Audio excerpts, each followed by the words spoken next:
Joining me in the studio is comic, I don't know what there is to laugh at in all of this, I really don't, and host of American Exchange, Eric McElroy. Thank you so much for coming back. Of course. So a lot is going on. Yeah. Should we do Tennessee first? Yeah, well, I don't know the intricacies of this particular law, but I think what it is there was kind of a loophole when they banned slavery.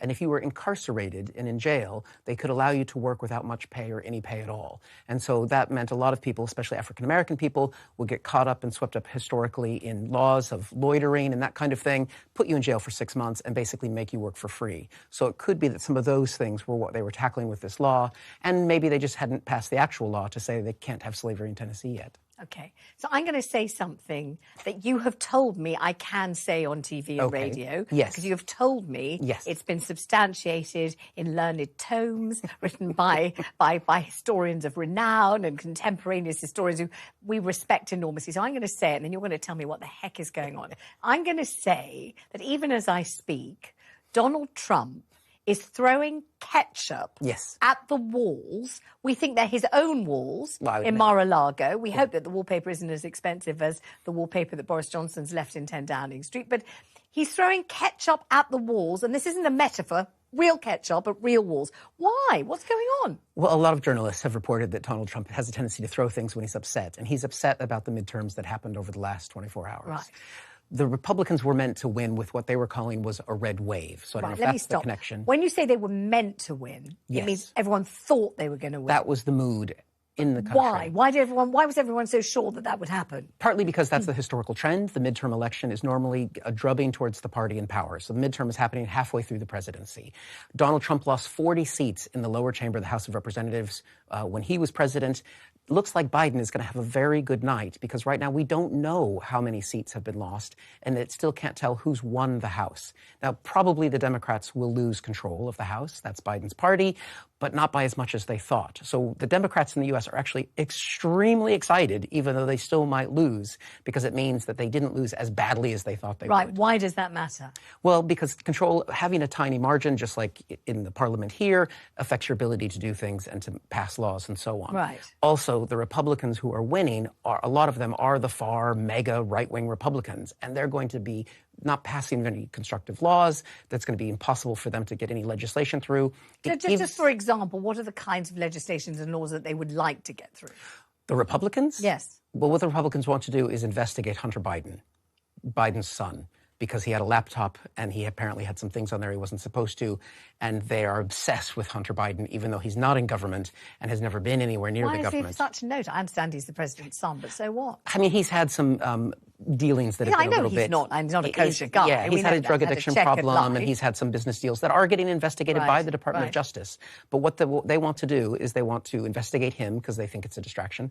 They say they're going to impeach Biden. No one knows for what, but that's what they're going to spend their time on rather than actually trying to govern the country. It's also put at risk, if they do win the House, it does put at risk aid and support to Ukraine because a lot of the far-right Republicans are, I wouldn't call them necessarily pro-Putin, but they aren't exactly anti-Putin either. They like him as a strong man. Because you would think that they would be absolutely viscerally and in their waters incredibly empirically opposed to Russia, wouldn't you? It goes against all the Reagan Republicans that exist, standing up to the Soviet Union and Russia. Exactly. And it's shocking. And that's because this Republican Party is nothing like the Republican Party from the 80s and 90s. Explain why not? Because obviously lots of people remember Reaganism, Republicanism in that guise. Why has it changed? What is the material difference and what's the reason for it? It's just turned into this internal, nationalistic, some would say racist, some would say semi-fascist party, where they're interested in America first. And they use that slogan. The last time that slogan was used was pre-World War II with actual fascists in America. Yes. So the fact that helping a foreign country, and,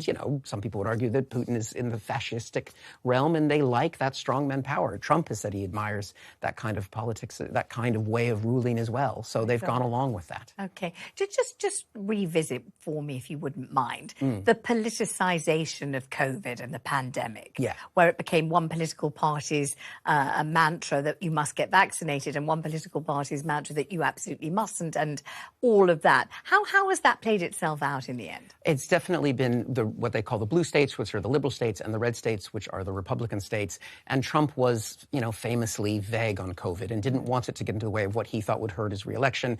Famously implied you should have put bleach in your blood to fight off the infection. So that was the Republican perspective. Then he got COVID. Then we saw him sort of airlifted out on a stretcher, and then he was miraculously recovered within about 10 minutes and was shown. Nobody ever knew if it was really him or it was his body double or what the hell was going on. But he was suddenly, on the stretcher, then off the stretcher, wasn't he? And he didn't die, and there he is, still around. There was famous report. I think it was Maggie Haberman from the New York Times wrote that when Trump came out of the hospital, he wanted to rip open his shirt and had a Superman logo on his chest. That is apparently is like the ketchup, been documented by journalists.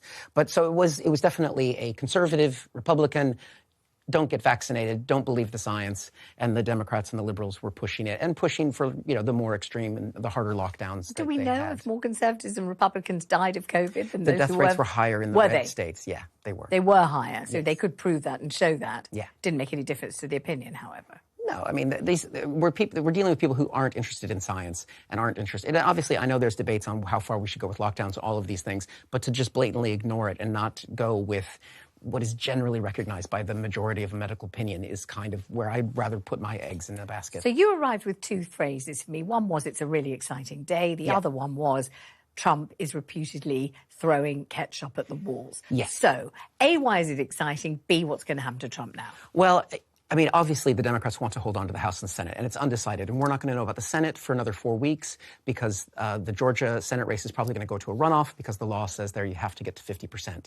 But his candidates did not do well, and that's what's made him upset. Mehmet Oz, who was his favorite to be the Senate race in Pennsylvania, lost clearly. He's furious about that. Apparently, he's blaming Melania as well as throwing ketchup at the walls. Oh, why? Because she pushed him to choose Mehmet Oz, who's a TV doctor celebrity who became famous on Oprah Winfrey. Yeah. I mean, this sounds mad. These are people trying to be in the Senate, which is one of the most prestigious bodies of government in the world. And it's come down to this. And do we think Melania, as she said on the back of her jacket, what was it, I don't give a damn, or yes, I couldn't care less, right. or whatever it was, do we really think that she's manipulating politically behind the scenes? I thought she didn't care. She's doing that, and she's spending a lot of time selling NFTs of her face, those non-fungible tokens. Yeah. That's what she's spending a lot of her time doing, and apparently advising her husband on picking bad Senate candidates. Wow. And anything else we need to know about what's happening? It's not over yet. Like I said, the runoff in Georgia is going to be crucial. That will probably be what decides the fate of the Senate, and that will again impact how America is governed over the next 2 years. Thank you very much indeed for coming back in. Absolutely fascinating. And quite scary as well. Coming up, King